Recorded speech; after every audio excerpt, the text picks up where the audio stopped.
ನಮಸ್ಕಾರ, ನಾನು ದೀಕ್ಷಾ ಬಂಗೇರ. ಹಣ ಪ್ರಭಾವದಿಂದ ಜಗವು ಬಗಲಬಚ್ಚ ಆಗಲಾರದು. ಇಂದಿನ ವಿಶೇಷ ಕಾರ್ಯಕ್ರಮಕ್ಕೆ ಸ್ವಾಗತ. ಒಂಟಿ ಶಕ್ತಿಯು ಲೋಕ ಹಕ್ಕಿನ ಮೇಲೆ ಸವಾರಿ ಮಾಡುವ ಕಾಲ ಮುಗಿದು ಹೋಯಿತು ಎಂದಿದೆ ರಷ್ಯಾ, ಚೀನಾ, ಭಾರತ. ಅದೆಂತೂ ಕಾಂಬ ಈಗ. ಸೋವಿಯತ್ ರಷ್ಯಾವು ಭಾರತವು ಸ್ವಾತಂತ್ರ್ಯ ಪಡೆದಾಗಿನಿಂದಲೂ ಅದರ ಮಿತ್ರ ದೇಶವಾಗಿತ್ತು. ನೆಹರೂರರು ಕಮ್ಯುನಿಸ್ಟ್ ಅಲ್ಲದಿದ್ದರು. ಅವರನ್ನು ಎಡವಾದಿ ಎಂದು ಹಳಿದವರು, ಹೊಗಳಿದವರು ಇಕ್ಕಡೆಯವರು ಇದ್ದರು. ಸೋವಿಯತ್ ರಷ್ಯಾದಿಂದ ನೆಹರೂರರ ಬಳಿಕವೂ ಸಂಬಂಧ ಮುಂದುವರೆದಿತ್ತು. ಕಾಶ್ಮೀರದ ಇಲ್ಲವೇ ಪಾಕಿಸ್ತಾನದ ವಿಷಯ ಇರಬಹುದು.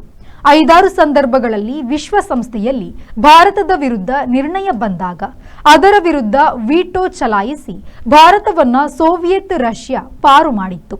1971ರ ಪಾಕಿಸ್ತಾನದ ನಿರ್ಣಾಯಕ ಸೋಲಿನ ಸಂದರ್ಭದಲ್ಲಿ ಅಮೆರಿಕ ಸಂಯುಕ್ತ ಸಂಸ್ಥಾನದ ಯುದ್ಧ ನೌಕೆಯು ಹಿಂದೂ ಮಹಾಸಾಗರದಿಂದ ಬಂಗಾಳ ಕೊಲ್ಲಿಯತ್ತ ಹೊರಟಿತ್ತು. ಆಗ ಸೋವಿಯತ್ ರಷ್ಯಾವು ಯುಎಸ್ಎಗೆ ಎಚ್ಚರಿಕೆ ನೀಡಿತ್ತು.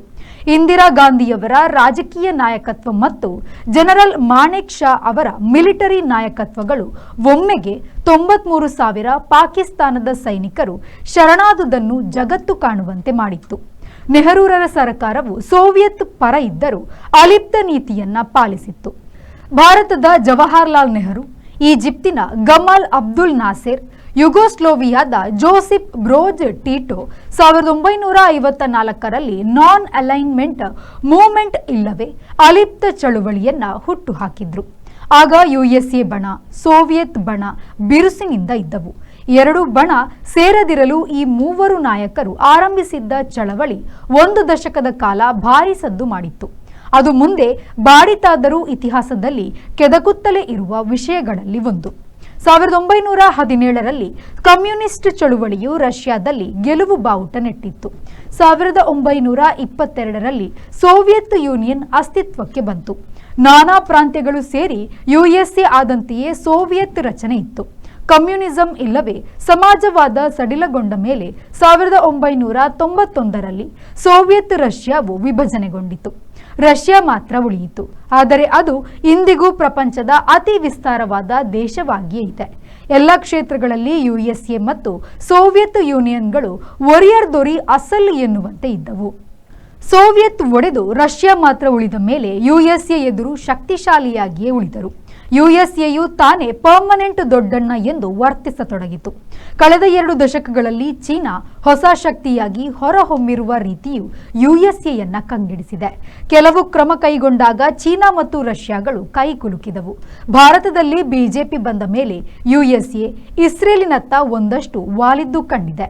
ಪ್ರಧಾನಿ ಮೋದಿಯವರಂತೂ ಟ್ರಂಪ್ ಮೊದಲ ಬಾರಿಗೆ ಯುಎಸ್ಎ ಅಧ್ಯಕ್ಷರಾದಾಗ ಅವರನ್ನು ಗುಜರಾತಿಗೆ ಕರೆಸಿಕೊಂಡು ಸನ್ಮಾನ ಮಾಡಿದ್ದರು. ಇಸ್ರೇಲಿನ ನೇತಾನ್ಯೇಹು ಅವರನ್ನು ಸಹ ಗುಜರಾತಿಗೆ ಕರೆಸಿಕೊಂಡಿದ್ದರು. ಡೊನಾಲ್ಡ್ ಟ್ರಂಪ್ 2ನೆಯ ಬಾರಿ ಅಧ್ಯಕ್ಷರಾಗುತ್ತಲೇ ಅವರ ಸುಂಕ ಯುದ್ಧ ಆರಂಭವಾಯಿತು. ಒಂದು ಕಡೆ ಪ್ರಚಂಡ ಹಣಕಾಸು ಶಕ್ತಿಯಾಗುತ್ತಿರುವ ಚೀನಾ, ಮತ್ತೊಂದು ಕಡೆ ಬೆಳೆಯುತ್ತಿರುವ ಆರ್ಥಿಕತೆಯಾದ ಭಾರತ, ಭಾರೀ ಕುಗ್ಗದ ರಷ್ಯಾ, ಇವು ಮೂರು.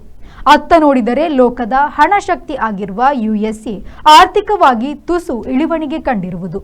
ಈಗಲೂ ದುಡ್ಡಲ್ಲಿ ಯುಎಸ್ಎ ಮುಂದಿದೆ. ಅದನ್ನ ಉಳಿಸಿಕೊಳ್ಳಲು ಟ್ರಂಪ್ ಹೂಡಿರುವುದಾಗಿದೆ ಸುಂಕಾಸ್ತ್ರ. ಈಗ ಅದು ರಷ್ಯಾ, ಚೀನಾ, ಭಾರತ ಕೈ ಜೋಡಿಸುವಂತೆ ಮಾಡಿದೆ. ಈ ಸಂದರ್ಭ ರಷ್ಯಾದ ಅಧ್ಯಕ್ಷರಾದ ವ್ಲಾದಿಮಿರ್ ಪುತಿನ್ ಹೇಳಿದ ಮಾತು ಮಾರ್ಮಿಕವಾದುದು. ಒಂಟಿ ಶಕ್ತಿಯು ಜಗತ್ತಿನ ಭದ್ರತೆ ಮತ್ತು ಹಣಕಾಸನ್ನು ನಿಯಂತ್ರಿಸುವುದಾಗಲಿ ರಾಜಕೀಯ ಪ್ರಭಾವ ಬೀರುವುದಾಗಲಿ ಇನ್ನು ಮೇಲೆ ಸಾಧ್ಯವಿಲ್ಲ ಎಂದು ಪುತಿನ್ ಅವರು ಯುಎಸ್ಎ ಹಾಗೂ ಟ್ರಂಪ್ರಿಗೆ ಕಿವಿಮಾತು ಹೇಳಿದ್ದಾರೆ. ರಷ್ಯಾ, ಚೀನಾ, ಭಾರತಗಳು ಒಟ್ಟಾಗಿ ಮುಂದುವರಿದಲ್ಲಿ ಈ ಯುರೇಷಿಯಾ ಬಲವನ್ನು ಪ್ರಪಂಚದ ಯಾವ ಭಾಗವೂ ಕಡೆಗಣಿಸುವುದು ಸಾಧ್ಯವಿಲ್ಲ. ಈ ಬಹುಕೋನದ ಜಗತ್ತಿನಲ್ಲಿ ಎಲ್ಲರಿಗೂ ಅವರವರ ಹಕ್ಕುಗಳಿವೆ. ಹಣದಿಂದಲೇ ಪ್ರಭಾವ ಮತ್ತು ಬಲವನ್ನು ಬಗಲಲ್ಲಿ ಇಟ್ಟುಕೊಳ್ಳುವುದು ಸಾಧ್ಯವಿಲ್ಲ ಎಂದು ಅವರು ಹೇಳಿದರು. ಹಣ ಪ್ರಭಾವದಿಂದ ಜಗವು ಬಗಲಬಚ್ಚ ಆಗಲಾರದು. ಇಂದಿನ ವಿಶೇಷ ಕಾರ್ಯಕ್ರಮದಿಂದ ವಿರಮಿಸುವ. ಯುಎಸ್ಎಯ ಸುಂಕಾಸ್ತ್ರವು ಯುಎಸ್ಎಗೆ ತಿರುಗುಬಾಣ ಆಗುತ್ತದೋ ಇಲ್ಲವೋ ಗೊತ್ತಿಲ್ಲ. ರಷ್ಯಾ, ಚೀನಾ, ಭಾರತ ಒಂದಾಗಿ ನಿಂತಿರುವುದಂತೂ ಸತ್ಯ. ಇದಾಗಿತ್ತು ಇವತ್ತಿನ ವಿಶೇಷ ಸುದ್ದಿ. ನಿರಂತರ ಸುದ್ದಿ, ಮಾಹಿತಿ, ಮನೋರಂಜನೆಗಾಗಿ V4 ನ್ಯೂಸ್ನ ಫೇಸ್ಬುಕ್ ಪೇಜ್ನ ಫಾಲೋ ಮಾಡಿ, ಯೂಟ್ಯೂಬ್ ಚಾನೆಲ್ನ ಸಬ್ಸ್ಕ್ರೈಬ್ ಮಾಡಿ.